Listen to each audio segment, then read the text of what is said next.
Mesdames, Messieurs, bonsoir. Je vais donc vous présenter quelques aspects des fondements théoriques de la médecine chinoise qui se sont élaborés sous la dynastie dite des Han, c'est-à-dire grosso modo durant les 4 siècles qui se situent entre le 2e siècle avant notre ère et le 2e siècle après notre ère.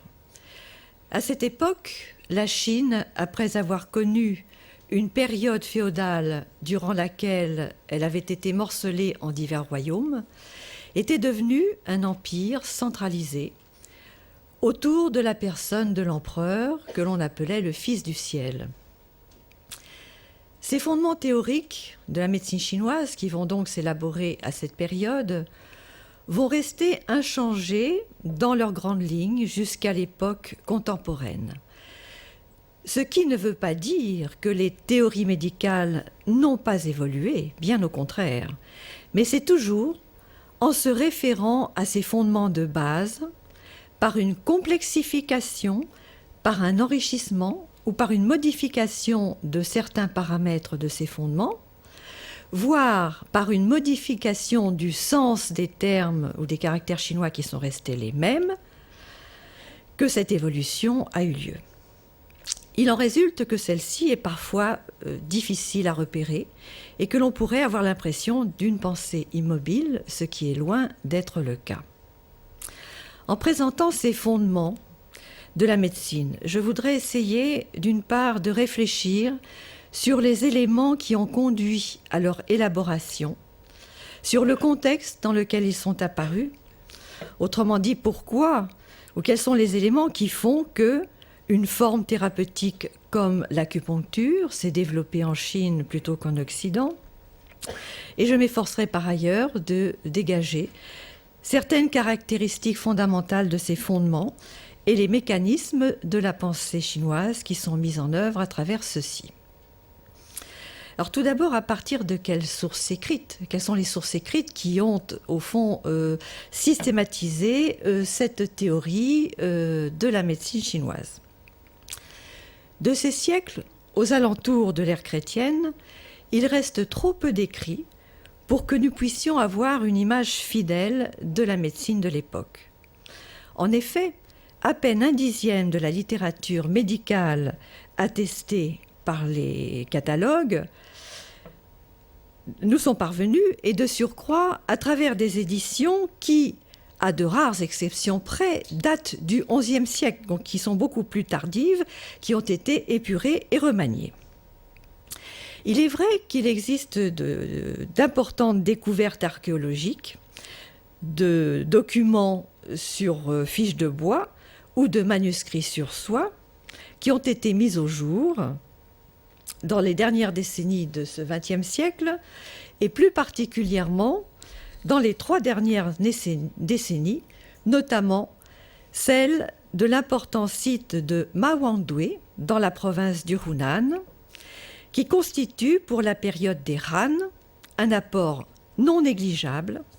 Ces documents nous ont permis de mieux mesurer les altérations subies par les ouvrages édités et de mieux comprendre les mécanismes de formation, d'une part, de la littérature médicale spécialisée, d'autre part, de la théorie de la médecine chinoise traditionnelle.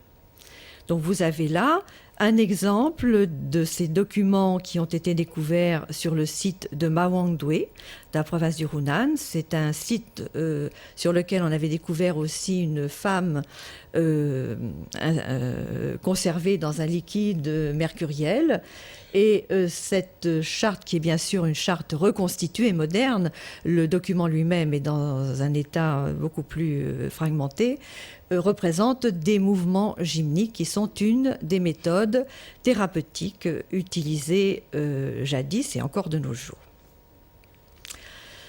Donc essayons de comprendre dans quel contexte le seul ouvrage canonique de l'époque des Han qui nous est parvenu a été élaboré. Au IIe siècle avant notre ère, sous un empereur qui s'appelait l'empereur Wu des Han, a été instauré pour la première fois dans l'histoire de Chine un système d'examen qui portait sur les textes classiques de certains penseurs de l'Antiquité, sur les textes rituels, puisque le rite jouait un rôle fondamental dans la culture chinoise, sur les textes historiques, en un mot, sur les écrits qui ont été qualifiés précisément à cette époque des Han d'écrits canoniques ou d'écrits classiques, en chinois Jin. Ces systèmes d'examen permettaient donc de recruter les fonctionnaires qui allaient seconder l'empereur. On a donc vu apparaître, à cette époque, une classe de lettrés qui se réclamait pour certains, mais pas tous, de Confucius, bien qu'on les ait qualifiés abusivement tous de confucéens, mais tous n'étaient pas confucéens. Donc est apparue une classe de lettrés qui a cherché à imposer ses opinions et à asseoir son pouvoir auprès de l'empereur à travers de nouveaux écrits qui exposaient leur théorie d'un gouvernement fondé sur les principes cosmologiques, c'est-à-dire sur la vision cosmologique du monde qui était appliquée au gouvernement, à l'État, et l'application de ces principes dans un rituel utilisé à la cour, qui était un rituel très élaboré. Ces nouveaux lettrés étaient en rivalité avec un autre type de lettrés, eux aussi conseillers du gouvernement, une classe que l'on appelle en chinois Fangshe, les maîtres de technique, c'est-à-dire des devins, des astrologues astronomes, des numérologues, des géographes, des calendéristes et des médecins. Ces maîtres de technique ont rédigé des textes dits apocryphes qui exposaient des spéculations à partir des nombres pour expliquer pourquoi on changeait de souverain, comment on changeait de souverain en relation avec les idées des systèmes cosmologiques. Ces apocryphes ont servi à conférer une légitimité politique et religieuse à l'autorité impériale et ne furent pas sans influence, bien sûr, sur la classe des lettrés dits confucéens. L'usage de ces écrits apocryphes dans l'interprétation des classiques devint de plus en plus courant et fut, au 1er siècle de notre ère, rendu quasi obligatoire. Ainsi, se trouvait-il non seulement consacré par la faveur impériale, mais admis, du moins en partie, dans les milieux lettrés. Il se présentait comme la trame, complément de la chaîne, les livres canoniques. Malgré tout, vers la fin des Han, c'est-à-dire à la fin du IIe siècle, certaines personnes, et bien sûr la classe des lettrés, firent proscrire ces textes qui furent brûlés à plusieurs reprises. C'est donc dans ce contexte que s'est élaboré le texte de référence pour les fondements de la médecine chinoise, un texte qui a pour titre le canon interne de l'empereur jaune, l'attribution de ce texte à l'empereur jaune, qui aurait vécu au IVe millénaire avant notre ère, étant bien sûr une attribution mythique. Il s'agit en fait d'une compilation arrangée de textes disparates, provenant de divers courants de médecins, astronomes, qui devaient appartenir au milieu des maîtres de technique, si bien que dans ce texte, d'un chapitre à l'autre, il peut y avoir des éléments contradictoires, il n'y a pas uniformité. On ignore quels sont vraiment les auteurs de cette compilation, mais comme ce texte est qualifié de canon, de classique, de Jin, il est fort probable que c'est la classe des lettrés qui, se servant des manuscrits qui circulaient dans le milieu des maîtres de technique et qui avaient pénétré dans le milieu des lettrés, a été élaboré à une période que l'on peut situer entre le 1er siècle avant l'ère chrétienne et le 1er siècle après l'ère chrétienne. Donc voilà pour ce qui est des principales sources qui nous permettent d'avoir une idée de ce que pouvait être le système de la médecine chinoise traditionnelle à l'époque des Han. Ce système de la médecine traditionnelle est empreint d'idées cosmologiques. Cette époque des Han correspond en effet à un passage progressif d'une vision mythique et religieuse du monde à une vision cosmologique et philosophique. En Grèce, selon ce que nous dit Aristote, il y aurait eu une rupture entre la vision mythique et la vision naturaliste du monde, avis qui n'est pas partagé par tous les philosophes grecs. En Chine, sous les Han, il n'y a pas de rupture entre les deux. Conception mythique, religieuse et naturaliste du monde ne s'excluent pas l'une l'autre, bien au contraire. Et si dans les écrits de l'époque qui nous intéresse, ces conceptions se côtoient, c'est justement parce que la nature n'était pas encore vidée de ses esprits et que ces deux types de conception du monde ne se gênaient nullement l'une l'autre. Il n'y avait pas d'opposition entre le naturel et le surnaturel. Ainsi le monde était-il peuplé tout naturellement, en ce temps-là, des animaux du monde naturel que nous connaissons, mais qui pouvaient être le support d'esprits surnaturels, bénéfiques ou maléfiques. Et il y avait également des animaux fabuleux, comme le phénix, la licorne, considérés en l'occurrence comme des symboles de bon augure. Néanmoins, si ces deux visions se côtoient sous les Han, il est évident que la vision cosmologique l'emporte, avec la formation de théories cosmologiques complexes et une importance accrue de la notion typiquement chinoise de qi, que vous verrez écrit selon les transcriptions, soit QI, c'est la transcription moderne de la Chine populaire, soit K''I, c'est l'ancienne transcription française, soit CH''I, c'est la transcription qui est beaucoup utilisée dans le monde anglo-saxon. Je préfère ne pas utiliser de traduction française pour ce terme et garder le terme chinois de qi. Donc le qi est une notion qui acquiert une importance toute particulière dans la pensée chinoise à l'époque des Han et qui change de contenu sémantique. Dans ses acceptions anciennes, le qi était synonyme de vent, le vent qui était considéré à la fois comme une divinité nourricière liée aux céréales et comme le messager porteur de la volonté de l'empereur du ciel, volonté qui pouvait être bénéfique ou maléfique. Puis le terme de qi en est venu à désigner une force, un principe cosmique. On pourrait rapprocher cette notion de celle de pneuma en Grèce. Chrysippe, philosophe stoïcien du IIIe siècle avant notre ère, qui a introduit dans la pensée grecque le concept de pneuma ou de souffle dans une nouvelle acception, considère que, parce que ce concept n'était pas une nouveauté, il existait auparavant, mais c'est Chrysippe qui a fait du pneuma un principe cosmique, et c'est en cela que cette notion peut être rapprochée de l'idée chinoise de qi.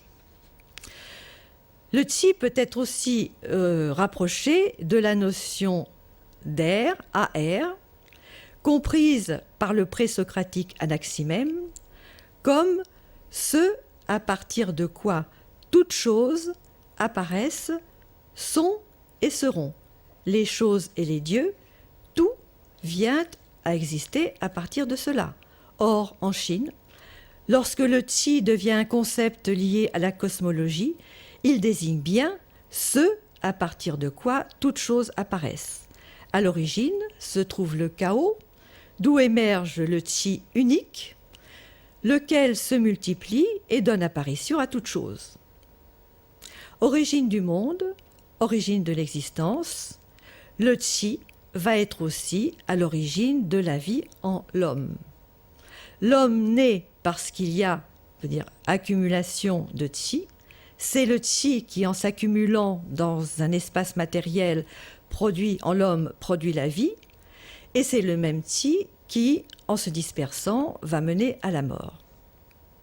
Le qi, dit une collègue Han Chang, est le principe de réalité unique et un qui donne forme à toute chose et à tout être dans l'univers, ce qui implique qu'il n'existe pas de démarcation entre les êtres humains et le reste du monde. En tout cas, pas de démarcation avec rupture. Donc le qi est quelque chose qui peut être unique ou multiple, puisque dans le langage chinois, il n'y a pas toujours de marque, de marque pour différencier le singulier et le pluriel, et que dans les termes, quand on est en face du qi, on peut le comprendre comme le qi unique ou comme les qi, comme des qi multiples. Donc le qi est quelque chose qui se déploie, qui se divise, qui se transforme, qui a des qualités diverses. Les émotions, par exemple, pour les Chinois, sont des qi. Ainsi, on dira d'une personne que son qi est trouble, sale, ou au contraire qu'il est lumineux, clair, un petit peu comme on dirait en français d'un individu qu'il n'est pas net, ou au contraire qu'il a une présence et un rayonnement. Donc cette présentation sommaire du qi ne nous a pas éloignés de la médecine, car c'est une notion commune à toute la pensée chinoise, mais qui va acquérir en médecine un rôle fondamental, car ce sont principalement les dérèglements du ou des qi qui causeront l'apparition de symptômes et de maladies. Donc, dans cette vision cosmologique du monde, le qi donc, est un élément fondamental, et à partir de là, les penseurs ont essayé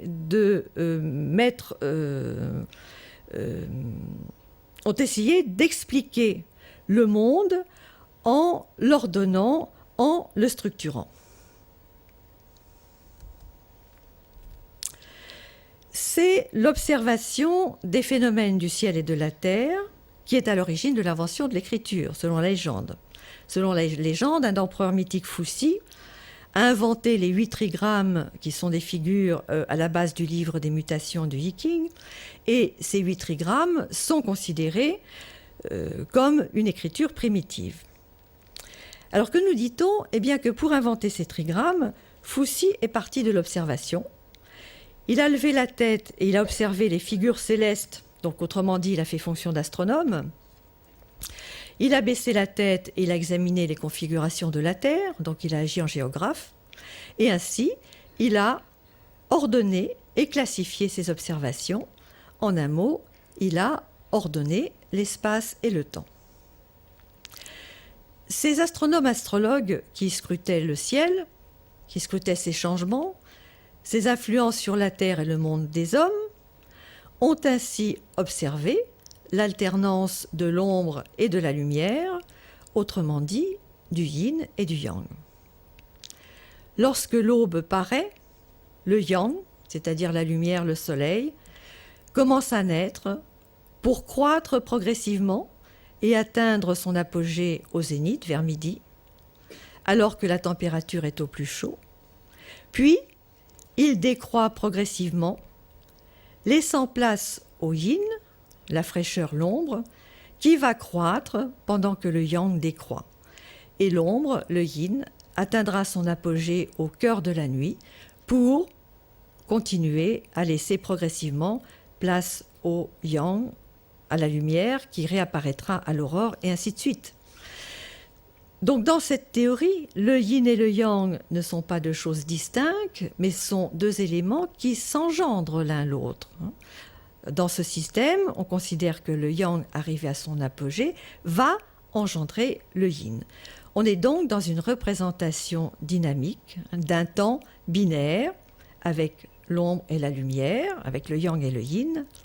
Pourtant, si tel est bien le sens le plus courant des termes yin et yang dans le cadre cosmologique, ces deux termes sont aussi devenus des principes abstraits qui ont permis de classer, selon un mode binaire, différents éléments de la vie, qui ont été donc intégrées dans 2 classes, qui sont 2 classes à parier solidaires, qui ne sont pas indépendantes, mais qui ne s'engendrent pas forcément l'une l'autre. Je vais vous donner des exemples. Quand on parle du Soleil et de la Lune, on ne peut pas dire que le Soleil croît pour engendrer la Lune, etc. Mais dans cette classification, le Soleil est considéré comme Yang, la Lune est considérée comme Yin. L'homme est considéré comme Yang, la femme comme Yin, le père comme Yang, la mère comme Yin, et ainsi de suite. On peut classer tous les éléments de la manifestation et du corps humain en Yin et en Yang. Ainsi, l'observation de la nature s'est accompagnée d'un processus classificatoire et de l'élaboration de systèmes de correspondance et de relations entre les différents éléments classés qui vont être reliés les uns aux autres en une sorte de filet, en une sorte de réseau.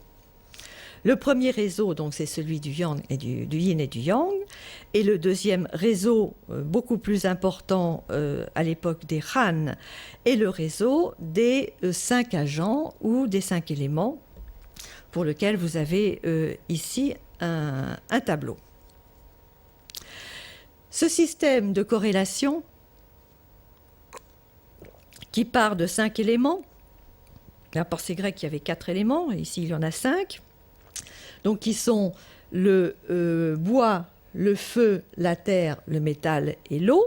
Ce sont les éléments principaux qui constituent la nature, constituent le monde. Ce système de correspondance, dont je vous ai mis ici sur ce tableau certains éléments, mais je pourrais multiplier, donner 10 fois plus d'éléments de correspondance avec les 5 éléments qu'il n'y en a ici. C'est vraiment un système important dans tous les domaines de la pensée chinoise, à l'époque des Han et jusqu'à nos jours. Donc je vous ai mis ici simplement les éléments les plus importants pour la médecine chinoise traditionnelle. Donc ce système de corrélation à partir des 5 éléments s'est élaboré progressivement entre le 5e siècle avant notre ère et le 1er siècle avant notre ère. Il établit des correspondances entre la nature, entre l'homme, entre la société et même entre les activités humaines.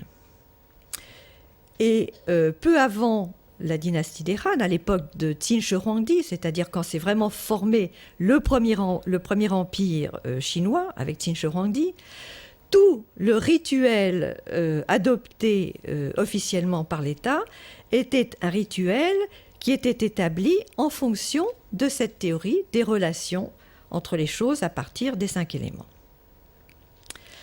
Donc il y a eu plusieurs écoles, il y a eu plusieurs essais de systématisation jusqu'à ce qu'un système l'emporte et devienne le système classique, le système orthodoxe à l'époque des Han. C'est en effet l'époque où un lettré du nom de Dong Zhongshu pense qu'il faut établir des corrélations entre les phénomènes naturels, les activités sociales et morales.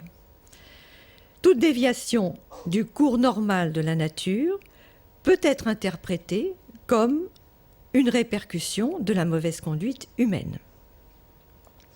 D'où l'importance, dans tous les domaines de la culture chinoise, de ce système des 5 éléments à l'époque des Han et à la fin du 1er siècle de cette dynastie. Sur ordre impérial, il y a eu des débats dans une salle du palais entre lettrés pour que l'on fixe l'orthodoxie en matière de corrélation des 5 agents, quelle était la bonne version que l'on devait appliquer à la politique, au corps humain et au corps social. En médecine, ce système de correspondance ne s'est pas constitué non plus d'un seul coup, mais progressivement ont été établies des corrélations entre donc, les 5 éléments, les différents organes du corps, les 5 viscères, les éléments principaux constitutifs du corps, les os, les chairs, les tendons, entre les 5 éléments, les émotions, les instances psychiques, les éléments naturels de l'univers, les saisons, les couleurs, des régions de l'espace, des animaux, des céréales. Et tout cela va être utilisé donc, pour définir des modes de comportement idéaux qui vont être des applications de cette théorie des correspondances. Pour vous donner un exemple bref et sommaire de la façon dont ces correspondances fonctionnent en médecine, je peux prendre l'exemple du premier organe que vous avez, donc qui correspond au bois, le foie et la vésicule biliaire qui est couplée au bois. Ces deux organes donc, sont d'une part couplés à l'agent du bois, à l'élément bois, d'autre part à la région de l'Est et à la saison du printemps. L'énergie de ces deux organes est donc, par analogie, florissante à la saison du printemps, alors que la végétation renaît et que la terre se couvre de vert. La couleur qui va donc correspondre logiquement à ces organes et à cet élément, c'est le vert, le bleu-vert, celle que le médecin pourra observer sur le visage ou sur la langue quand il fait son diagnostic, qui est une couleur, donc c'est une teinte verdâtre, qui est une couleur normale à la, à la période du printemps, mais qui sera une couleur pathologique si elle est trop prononcée ou si elle apparaît à une autre période que le printemps. Donc voilà un exemple de la façon dont on utilise ces correspondances, par exemple, pour faire un diagnostic et pour voir, à partir de signes extérieurs, quels sont les désordres intérieurs. Comme cette catégorie qui relève du bois comprend pour le corps humain, vous voyez dans les autres, les yeux, si vous continuez verticalement, les yeux qui sont en relation avec le foie et les tendons, si un malade a des problèmes oculaires ou des tendinites, on en déduira que le fonctionnement du foie est en cause.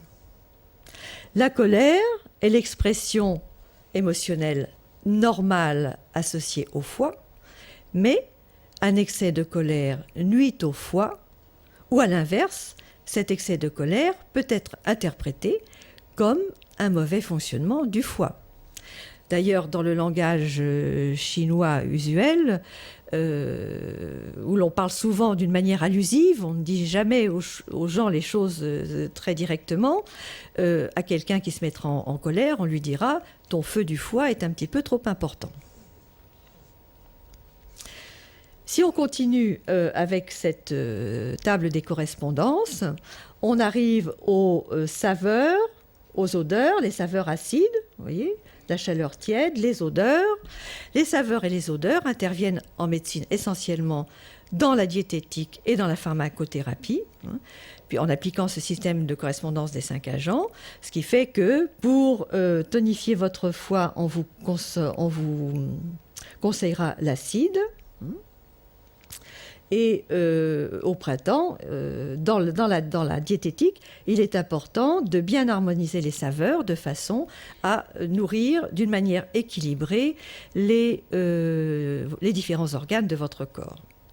Cette présentation est très schématique et grossière parce qu'en fait, ces 5 éléments sont reliés les uns aux autres de différentes manières.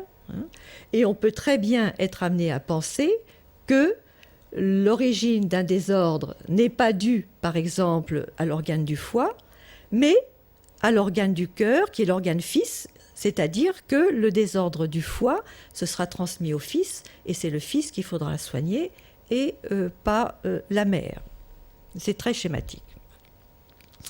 Donc ça, c'est vraiment le tableau des correspondances des 5 éléments. Les 5 éléments, ce sont des réseaux de corrélation qui se mettent vraiment en place et qui se fixent à l'époque des Han et qui sont appliqués à la plupart des domaines de la culture chinoise. Un autre système de corrélation qui est beaucoup plus lié aux conceptions calendériques, est un système de corrélation à base du yin et du yang,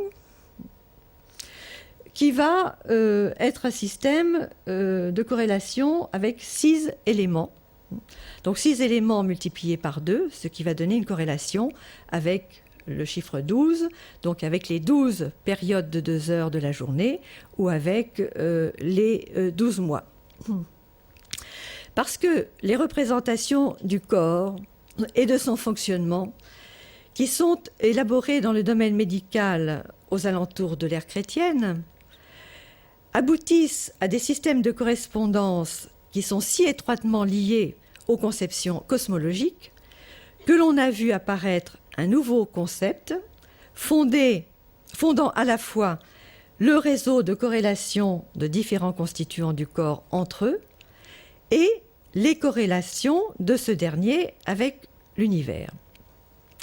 Ce concept, c'est celui de Jin en chinois, terme que l'on traduit habituellement par méridien, qui exprime la circulation rythmée des éléments du corps et leur correspondance avec le macrocosme, c'est-à-dire avec le déroulement des éléments cosmologiques. Avec ce concept de Jin, on a une référence essentielle au principe d'ordonnancement du monde qui met au premier plan les connaissances cosmologiques et rend secondaire celle des réalités physiques et du corps anatomique, dont les différents éléments ont certes été répertoriés, ils ont été dénombrés, de façon à former une image du corps qui est un microcosme, un petit monde, à l'image du macrocosme. Mais la terminologie médicale à l'époque des Han laisse peu de place à la description anatomique du corps, tandis qu'elle fait des emprunts au vocabulaire des astronomes.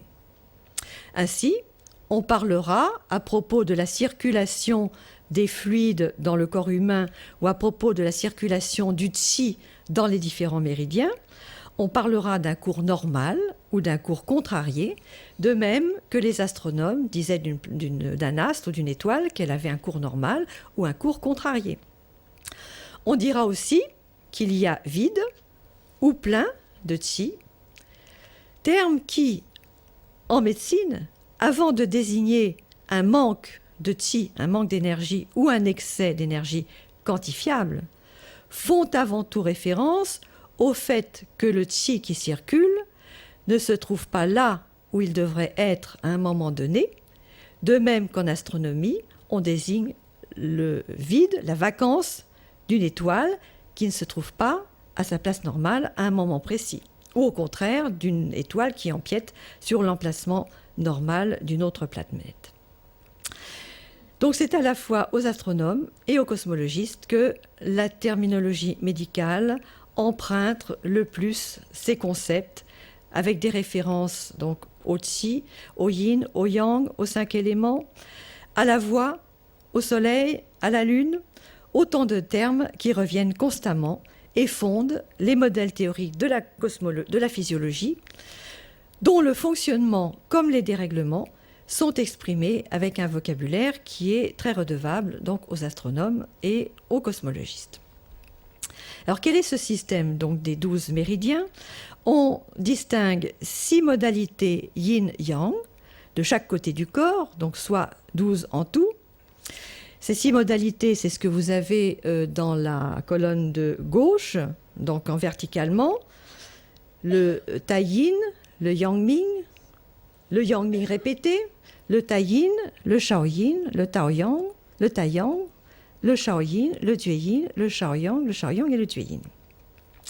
Donc vous voyez qu'il y a en fait 6 modalités qui sont chacune rattachée à la main et aux pieds, ce qui vous fait 12 méridiens, 6 méridiens reliés aux pieds, 6 méridiens reliés à la main, hein, ou aux membres inférieurs et aux membres supérieurs. Ces 6 modalités ne sont pas en fait uniquement comme des canaux dans lesquels circulerait le qi, ce sont aussi des secteurs du corps. C'est-à-dire que ces modalités yin et yang différentes font aussi référence à des secteurs du ciel qui ont leur correspondance sur le corps. C'est-à-dire qu'on a découpé le corps en 6 secteurs principaux, multipliés par 2, donc en 12 secteurs principaux. Donc ces 6 modalités sont à la fois des secteurs du corps et des circuits rattachés à la main et aux pieds. Les méridiens, donc, qui font essentiellement intervenir la circulation à l'intérieur du corps d'éléments tels que le qi, mais aussi le sang et les liquides. Ces lignes, et au fond la traduction de méridien n'est pas si mauvaise que ça, puisque ce sont des lignes un petit peu abstraites, hein. Ces lignes établissent donc des liens, d'une part, entre les secteurs du corps ou les éléments circulant à l'intérieur du corps, mais aussi ils expriment une corrélation de ces 12 méridiens avec l'espace, donc avec les 12 cours d'eau de la Chine, et avec le temps, avec les 12 mois, selon des marqueurs calendériques qui sont mis en correspondance avec chacun des 12 mois.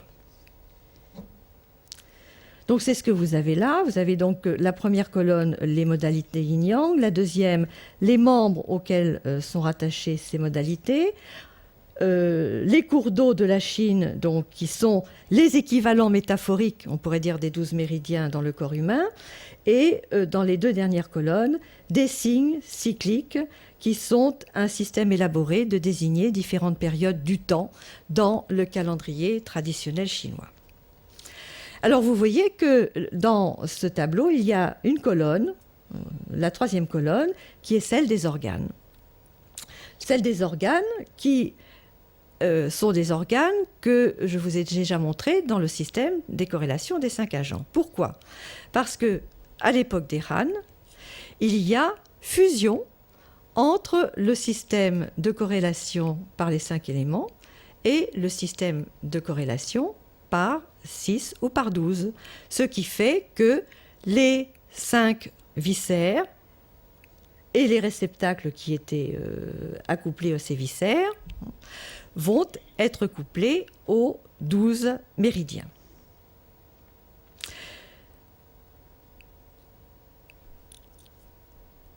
Alors, la complémentarité entre les deux, il est évident qu'à l'origine, il y avait certainement, je ne dirais pas concurrence, mais enfin que ces systèmes étaient des systèmes indépendants.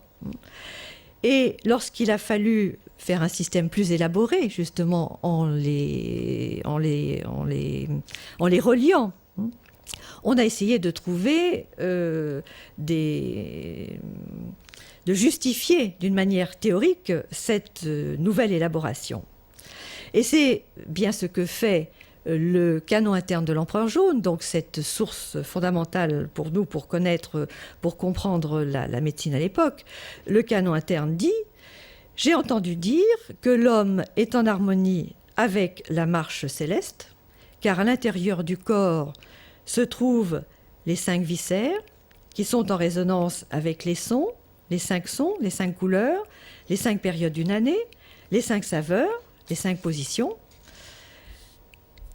Et à l'extérieur de ceci se trouvent les 6 organes réceptacles en résonance avec les 6 tuyaux sonores.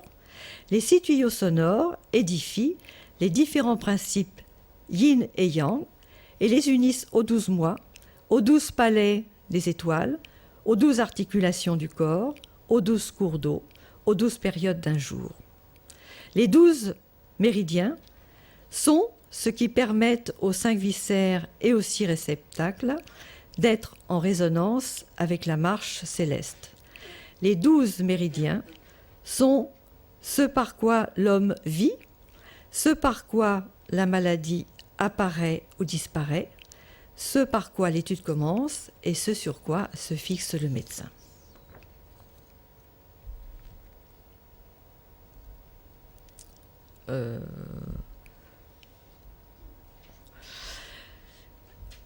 Alors, on a vu jusqu'à présent, donc, en gros, 3 systèmes de corrélation très importants en médecine.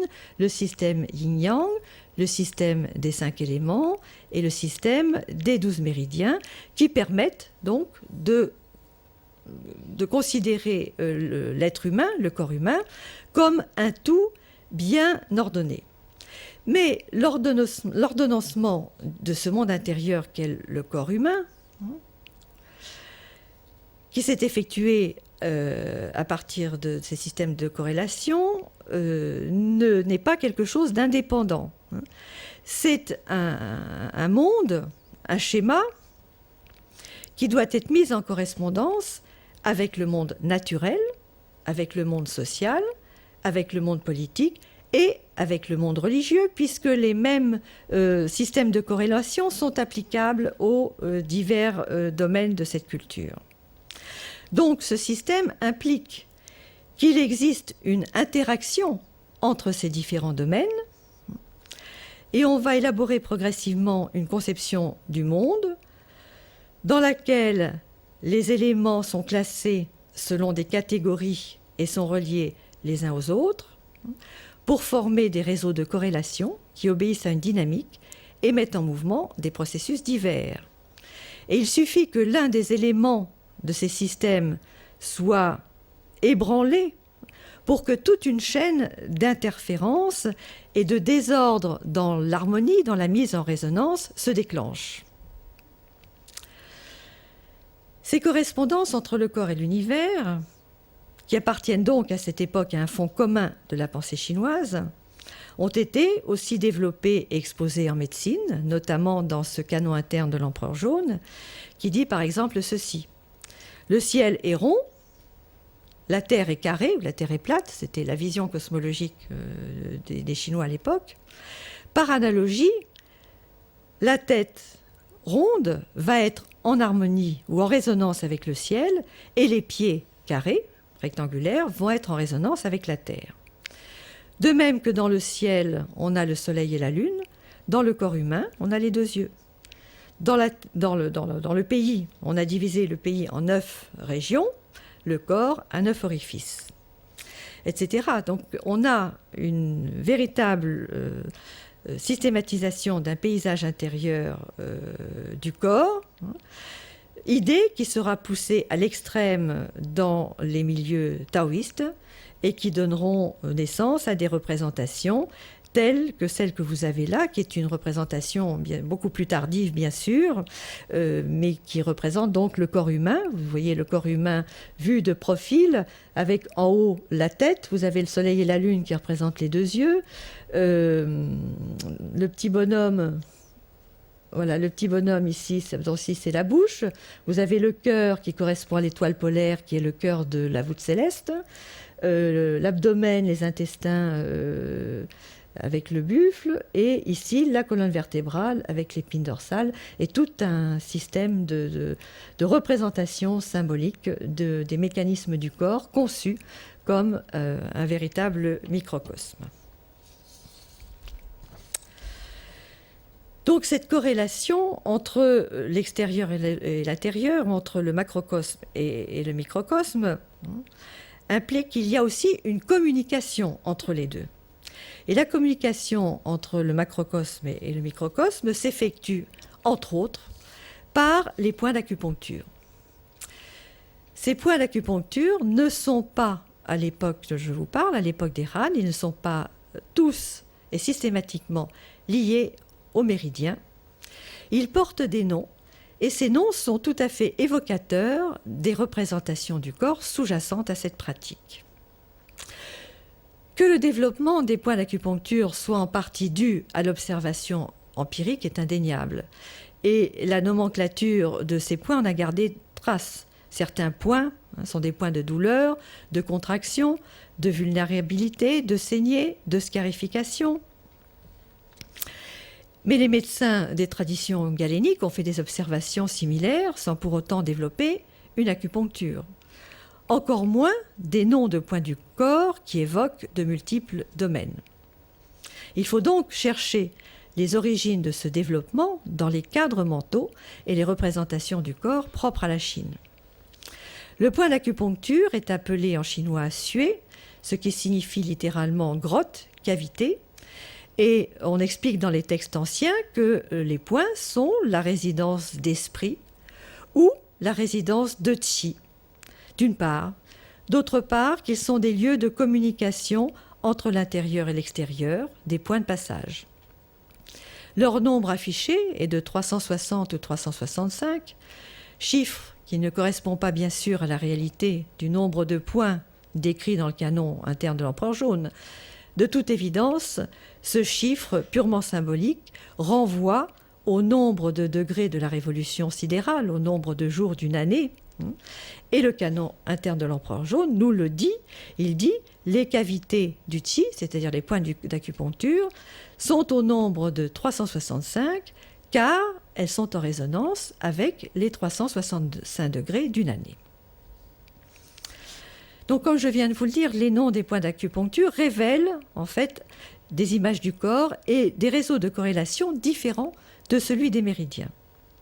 On a des noms de points qui vont évoquer l'image d'un corps microcosme, en parlant de points qui sont la vallée du ciel, l'océan de sang, le ruisseau suprême, etc. Et d'autres vont évoquer l'image d'un corps royaume, d'un corps peuplé de forces psychiques et de divinités qui sont ordonnées selon un système administratif qui est calqué sur le système étatique de la Chine d'alors. Autrement dit, il y a vraiment analogie et interaction entre la sphère médicale, la sphère du corps humain, la sphère sociale, la sphère politique et la sphère naturelle.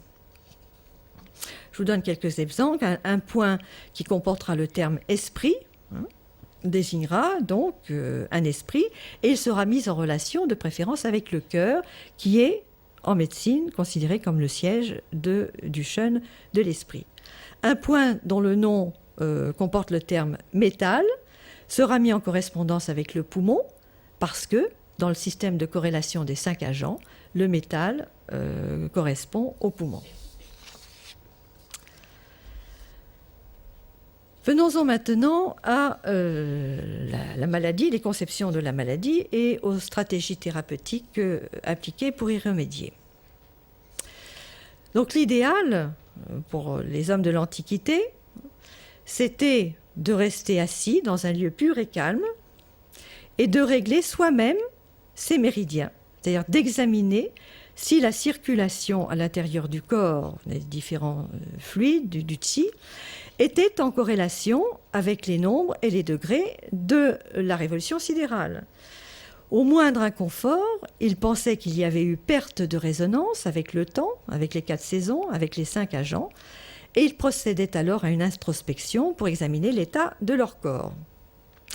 Et c'est ainsi qu'ils apaisaient le royaume, qu'ils nourrissaient leur être et qu'ils parvenaient à la perfection de leur corps. Parce que bien évidemment, comme il y a interaction entre les différents domaines, le sage confucéen se doit d'être en bonne santé pour pouvoir gouverner correctement l'État. S'il n'est pas capable de mettre de l'ordre dans l'État qu'est son corps humain, comment pourrait-il agir correctement pour la société et pour son royaume ?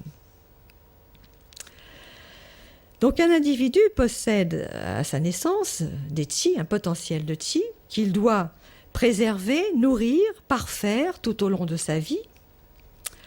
Et la norme, c'est donc une circulation de ces Qi selon une dynamique, selon des cycles, selon des processus qui obéissent à des rythmes précis. Et l'état de santé est en général garanti par une conformité à ces rythmes, par un entretien de ces mécanismes, par une adaptation aux lois naturelles qui régissent le cosmos avec lequel l'individu reste en résonance. Le mode d'action de prédilection de la voie du cours normal des choses, c'est le spontané et le naturel, et le saint prend modèle sur celui-ci. Il suit le cours normal des choses, il se conforme au naturel, c'est une condition sine qua non pour garder constamment le suprême équilibre. Et c'est grâce à une intégration parfaite dans un ensemble que l'harmonie suprême se dégage du tout, garantissant non seulement une bonne santé, mais une vie aussi à l'abri des calamités naturelles ou des accidents. C'est-à-dire cette capacité de garder l'harmonie en soi et avec l'extérieur était censé, à l'époque des Han, bien sûr, vous garantir aussi des divers accidents, des inondations, des calamités, etc.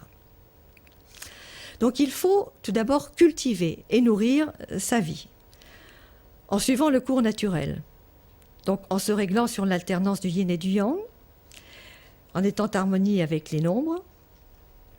Et c'est bien cette idée qui est exprimée aussi dans le canon interne de l'Empereur jaune, où l'Empereur jaune demande à son instructeur pourquoi, dans la haute antiquité, les gens vivaient jusqu'à 100 ans avec toutes leurs facultés.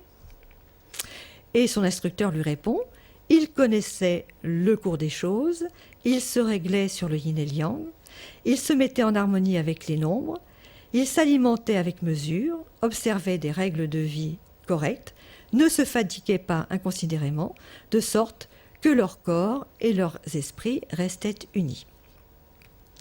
La maladie surgit donc du fait de la perte de cette harmonie qui touche tous les domaines de la vie. Le malade porte donc, dans ces conceptions, une responsabilité certaine dans son état pathologique, état auquel il peut remédier et dont il peut se prévenir. Cette responsabilité est d'autant plus grande que ces maladies avaient une incidence non seulement sur l'individu et la famille, mais aussi sur la communauté entière. La nomenclature et la classification des maladies tiennent compte, comme pour l'image du corps humain, tiennent beaucoup plus compte de corrélation des phénomènes entre eux que des faits isolés. Autrement dit, on ne considérera pas un symptôme ou une maladie, mais on va dresser des tableaux cliniques, des syndromes, faits de plusieurs symptômes, en essayant de distinguer quels sont les symptômes principaux et les symptômes secondaires, puis établir des corrélations entre eux pour en déduire un processus pathologique qui a créé cet enchaînement de symptômes et pouvoir, bien sûr à rebours, agir sur ces processus dans la thérapeutique pour revenir à l'état normal. Donc en fait, la classification des maladies, la nosologie chinoise et la pathogénie exposent un jeu de possibles, avec cette idée que les transformations sont infinies et que les signes de désordre sont multiples. Donc il s'agit de choisir ceux qui sont le plus importants et de remonter aux origines. Dans le temps, une maladie ou un symptôme sont toujours considérés en référence à leur origine ou à leur évolution. Dans l'espace, l'accent sera porté sur la relation d'un symptôme avec d'autres dans une situation possible et sur les modes de transformation divers. Alors, quelles sont les différentes stratégies thérapeutiques qui ont été appliquées ? À l'époque des Han, donc on voit une combinaison de différentes thérapeutiques utilisées dans divers milieux et qui sont combinées de façon à devenir complémentaires. Les principales thérapeutiques employées à cette époque sont les thérapies magico-religieuses qui continuent tout au long des siècles, des techniques de type yogique, comme les mouvements gymniques dont je vous ai montré une représentation au début avec les documents de Ma Wangdui, technique que l'on appelle à l'heure actuelle le Qigong, l'acupuncture, la moxibustion, donc qui consiste à chauffer un produit en un point du corps ou en certains lieux du corps, et la pharmacothérapie, c'est-à-dire l'emploi d'ingrédients divers que l'on ingère pour soigner les maladies. Ce sont là les principales méthodes thérapeutiques utilisées et elles étaient rarement employées isolément.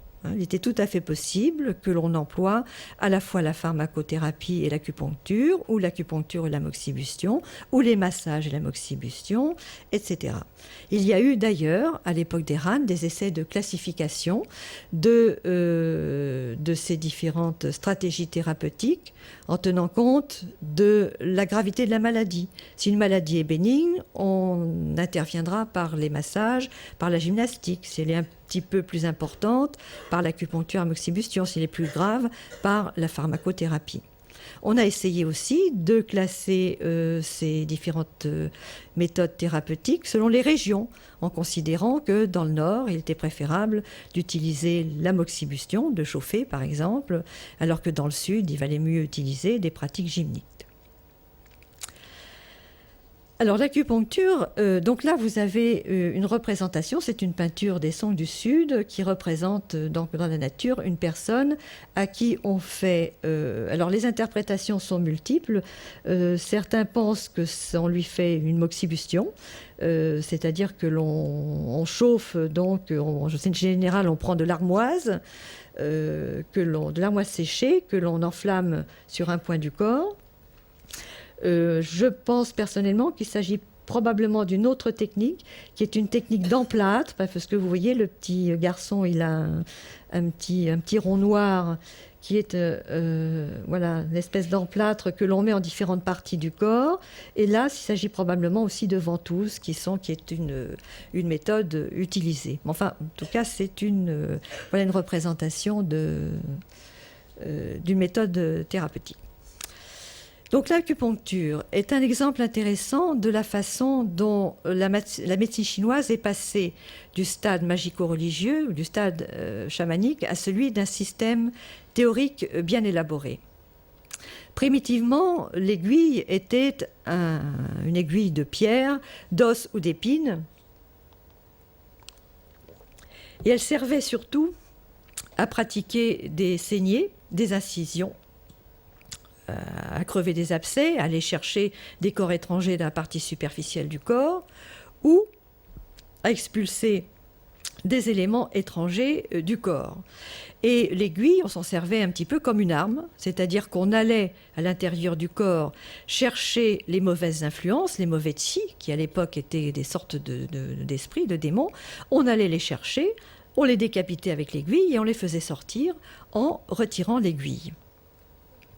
Elle pouvait servir aussi à aller chercher les esprits dans le corps qui n'étaient pas à l'emplacement correct et à ordonner, à mettre de l'ordre dans ce corps. Puis progressivement, lorsque le Qi est devenu un principe cosmologique, une force cosmique, on a agi avec l'aiguille sur cette énergie, sur cette force cosmique, mais en gardant les mêmes idées qu'auparavant, c'est-à-dire qu'il fallait enlever les mauvais chi de l'intérieur du corps, ou qu'il fallait aller les chercher pour établir l'équilibre, qu'il fallait agir donc de diverses manières avec l'aiguille, qui par ailleurs est évidemment un moyen de communication entre l'extérieur et l'intérieur, entre le médecin et le malade.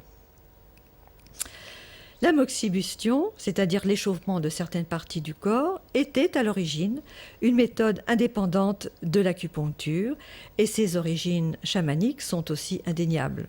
Le feu du moxa était considéré comme le feu du yang suprême, de la rectitude universelle, grâce auquel on expulsait les éléments pervers ou les éléments nuisibles.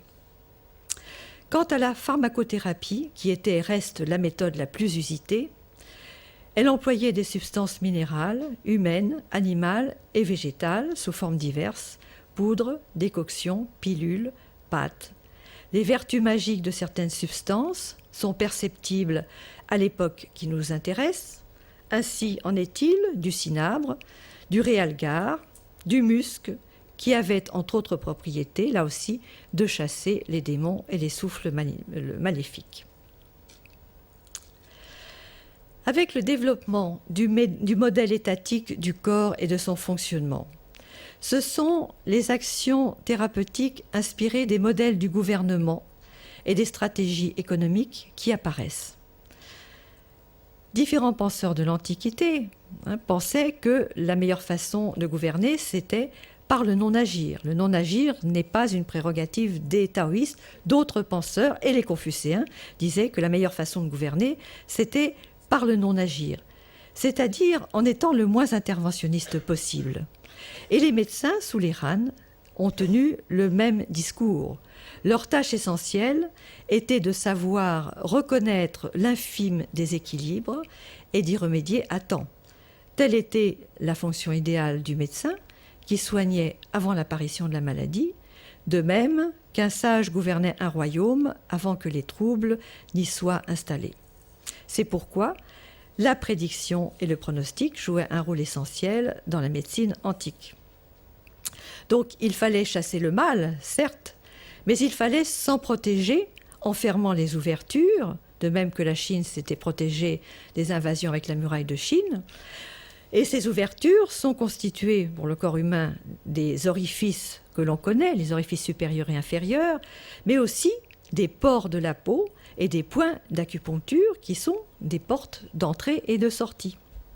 Et il existe en médecine chinoise un concept, le concept de qi défensif, protecteur, qui est localisé dans la région plutôt superficielle dans la peau et dont la fonction principale est d'empêcher toute incursion étrangère en l'individu.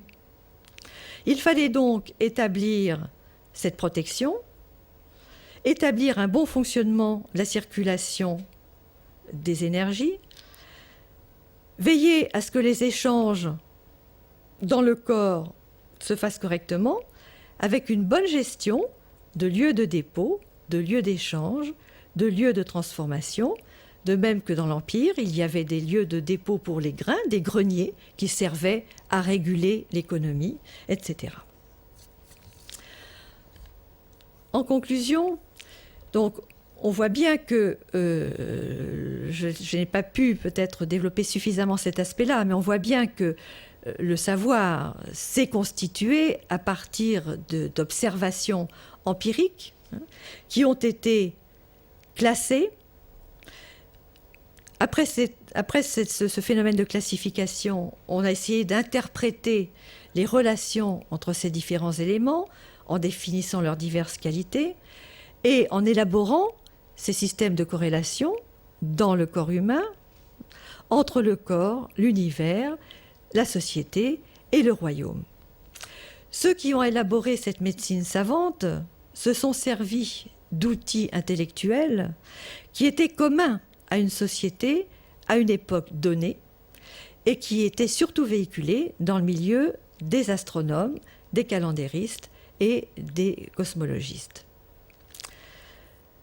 Le fait que ces systèmes de corrélation et de pensée aient été communs à divers domaines de la culture chinoise et à diverses techniques, les mêmes choses sont applicables à la géomancie et à beaucoup d'autres techniques, et le fait surtout que ces systèmes aient été fixés par décision impériale, par l'orthodoxie, régulièrement au cours des siècles, l'empereur, enfin le gouvernement se chargeait de fixer l'orthodoxie.